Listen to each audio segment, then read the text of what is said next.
Hello, I'm Joseph Quijano, Certified Financial Planner. And I'm Jordan Quijano with Become the Banker. We want to welcome you to a brand new year and wish you a happy new year because 2022 is going to have quite of a bitty rocky ride. We're already off to a start with inflation. I don't know if you guys have heard lately, but the Fed and the Gov's already risen inflation up to 7%. Think about that.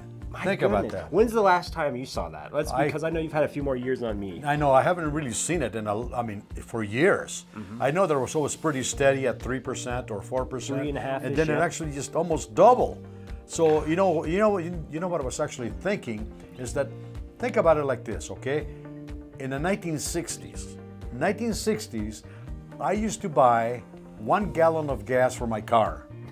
That was 25 cents. Today, very different. It's $3.40 for the same gallon. And look at it as household goods. You go buy a loaf of bread. You go buy eggs, milk. It's steadily just on an increase, on the rise. And this is what's scaring most people today is what to do with their money. You can't just park it at the bank anymore because they're giving us nothing. They're nothing. Giving you maybe 0.5%. So if we're getting inflation at 7% now, and we're only getting 0.5% at the bank, what are you to do? And you don't want to take the risk of putting all your money in the stock market. Well, that's where Become the Banker really suits well for anybody who wants to get off that roller coaster. You know, Jordan, I really like the beginning of a new year. My favorite time of the year is between December and January. You know why? Why is that? Because I really enjoy planning and reflecting for the following year. But without a plan, guess what? You're going to stay in the same place. Not going to change. And we meet a lot of people, don't we? Unfortunately, like that. You know, we talk about planning at the beginning of the year, yet we meet the same people, like in July, and they're still in the same place. They're stuck.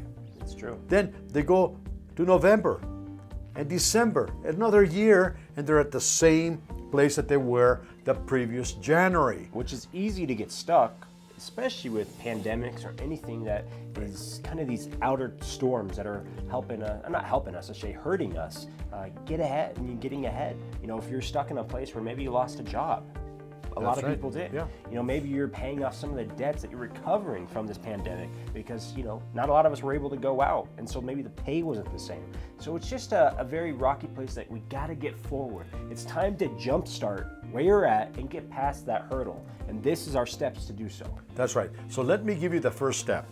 I think that first step should be, we got to plan. We got to make sure that we set realistic goals, okay? That is the key about planning. You know, we believe that New Year's resolutions do not work. They're a farce, okay? That's why, you know, one of the biggest resolutions that is broken in January is weight loss. Usually the first 3 weeks. Weight loss. You stop it right after That's that right. third week. So I mean, we know that it doesn't work, okay? So we need to set realistic goals to be able to get ahead. Somebody told me that something magical happens when you write a goal down. And I want to repeat it. When you write a goal down on a sheet of paper, take a pen out and write it out, something magical happens. A lot of people say, well, you know what, I can think about my goal. It's not going to work. I can put that on my cell phone. It's not going to work. Something magical when the mechanics of your writing it out into a piece of paper, something magical will happen. So the first thing I want to make sure that we share with you, you have to find out where you are financially at this point, okay? Take a reflective thought or viewpoint and find out, where am I financially at this time? Right. Where am I? And you know what? Be realistic. Yeah. Be truthful with yourselves, okay? So where are you financially at this point? Write it down. Yep, that'd be step one, is seeing what your past has been for the last 6 months to a year. You know, what debts are there? What, paychecks are different or the same of what you're gonna receive. And if there's anything else that's coming up, you know, you guys have a home remodel that you're still paying off, you have a mortgage, just anything that you've been dealing with, stressing, I guess, financially over, this is that reflection we're talking about. Write it down, put it in paper, and just like he said, by doing that, you're able to visualize and see really where you're at to take a gauge on what needs to change. Because the second step would be to actually set goals, right? Realistic goals. Realistic goals. And that's yeah. the thing is realistic. We all want to be millionaires. I mean, heck, I would love to be a millionaire tomorrow if possible. I'm working on my way there, but the reality of it is we got to take the necessary steps, the realistic steps. Planning realistically is crucial to all of this because if you do something that's unrealistic, it'll be too hard to obtain. And that's where you discourage yourself because it's too far out in the future, like becoming that millionaire that maybe is 4 or 5 years down the road. Bring it down to the first year. 6 months to a year is what you're looking at. Like maybe a short-term goal. Yes. Like, what do you want to accomplish financially in 3 months? What do you want to accomplish in 6 months? How about a year from now? And then what about maybe 10 years from now? The big dream goal, like I And was then mentioning. retirement. What do you want to accomplish? And make that a priority in your lives at the beginning of 2022 to change your course of action. Now, what I find time and time again is if you don't have a good idea of where you're sitting at financially, and I mean budget-wise, income-wise, expense-wise, all of that put into one, then you have no idea how to accomplish these goals. So that would be the next step. Third step is finding the money, or in other words, putting a budget in place. Now, when I say budget, most of you might be tuning out right now and saying, God, I hate budgets. That's what every financial planner talks about. It's okay. Budgets aren't what you think. They're not the putting you on a beans and rice diet that you can't enjoy and have fun on the weekends with your friends. No. The idea is just to figure out what the necessities are. Gas, electricity, food, rent, mortgage. What the true necessities are, you list that out. The second step would be kind of what your wants are. Not the needs, not necessity, but the wants. You know what? I want to be able to go out once a month or twice a month with my spouse or significant other on a nice date. Or you know what? I'm going to go hang out with my friends every weekend, so I want to set a budget for that kind of money. Needs, wants, very, very different. So I've talked to all my clients, the best thing you can do is pull up your online statements on your bank account cards. If you use credit cards or debit cards, whatever you use, pull them all out and focus on the primary ones that you are rolling debt through. You know, you're putting gas, groceries on these ones, maybe putting something else, cell phone bill on that one. So line them all up and truly do an Excel spreadsheet or write it with pen and paper, the old-fashioned way, and list out every single expense. Categorize it though. Needs, wants. And once you kind of get to that list between the two, there should be a third column considered debts. And these are the debts that we want to focus on as well. So once you have these three columns between needs, wants, and debts, and you have your income, you're on a great start to the journey because it's all easy from here. You've already got it all listed out. You've got the hard work out of the way. It's just, what do you do next? I want to bring this to real life, okay, Yes. Jordan? Real life to me has been examples that I have gathered over the last 47 years as a financial planner. About a couple of years ago, I had the opportunity to meet a couple of doctors, okay, husband and wife. And these doctors had an amazing income. I'm talking about amazing income. They were making close to $1 million a year. Both Think about that, physicians, yeah. as combined income. And when we went through the financial analysis, I found that they had nothing saved for retirement. And my question was, how in the world is this possible? I mean, where does your money go? You know what they say? You know what they said to me? It just evaporates like water. I said to myself, wow, it just evaporates? That's a tremendous amount of money that's coming in the front door. Right, this is people that are living only for today, not for tomorrow. Think about it. But then on the other hand, 10 years ago, I met a young lady that she came to one of our seminars before this pandemic hit. Right. And she set up an appointment with us, and we sat down with her, we did a financial analysis, and I know when I saw her savings, I was totally blown away.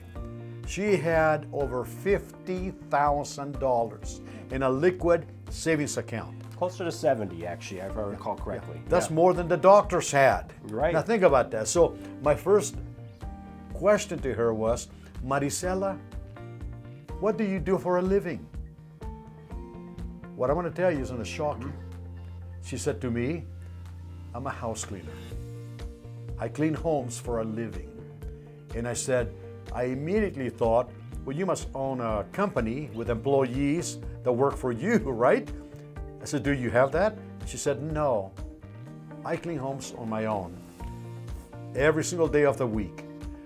Then my next question was, how were you able to accumulate $70,000 when people making $1 million cannot save anything? And what she said to me was absolutely brilliant. She said to me that many years ago, she decided that every Friday was going to be her payday. Think about it again. Let me repeat it. She said that she decided many years ago to have every Friday be her payday.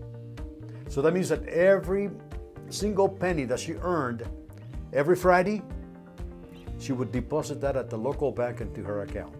Into her savings. Savings. Yep. Now, was that brilliant?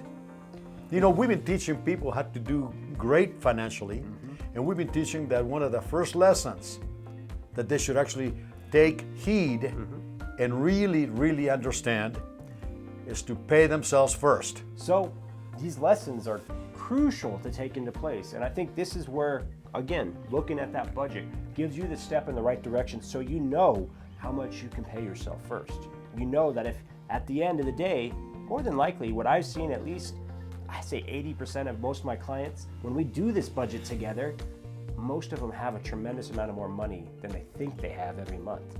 They usually have expenses of about maybe $3,000 to $4,000 going out, but they may be bringing in $6,000 or $7,000 in. And they say, where the heck is all this extra $3,000 going? Yeah. That's the point, is if you don't patch up the little holes, money will seep out. And that's the plan with this budgeting. So that's the crucial step, is budgeting, find the money, and we can help take it to the next step by paying those debts off. So we believe in a couple of strategies, and one of them is called the Become the Banker strategy. And the Become the Banker strategy is a tax-free strategy that will allow you to act like a bank. That's the name, Become the Banker. In essence, you become your own banker, ladies and gentlemen. You become your own banker, and that means that you can actually pay the debts off by using the Become the Banker strategy. And in most cases, Jordan, we can pay those debts in 9 years or less. Think about that. That's including their mortgage as well. Without House refinancing. paid off. Everything paid off in 9 years or less. And the best part is you get to keep the money at the end. That is right. I mean, if you had $5,000 at the bank and you had $2,000 you're going to pay off, with the Become the Banker, you're able to leverage your account, pay off the $2,000, and at the end, you still have the full $5,000, earning you interest, working for you. Very different than if you had the $5,000 at a savings account, took it from there, paid off the credit card, and then you're only left with $3,000. That's why people don't like to pay it off. They don't want to lose the money. And most of all, they don't want to lose the interest they could have made on that money. Or in other words, the lost opportunity cost. What would that $5,000 done for them for the rest of their life? Even earning 0.5%. That's still money they're losing by That paying is right. cash. So we want to help you.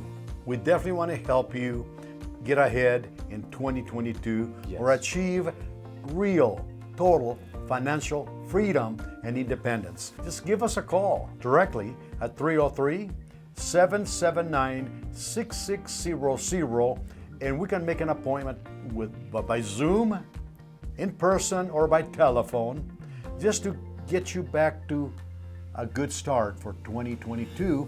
And by the way, you can get our complimentary Smart Money Moves financial book, and also a detailed financial plan on how to really get ahead in this coming year. I am Joseph Quijano, and I really want to thank you for being part of our family with the YouTube channel that we have. And I want to wish you a wonderful 2022. And I'm Jordan Quijano. Just like my father mentioned, keep on pushing forward. 2022 could be the best year yet, and we're here to help you. So please like, subscribe, comment below. We're always excited to see what comments we have, and look forward to the next video because we're going to be putting out new videos every week for you to get ahead in 2022. Thank you so much, and we'll see you soon.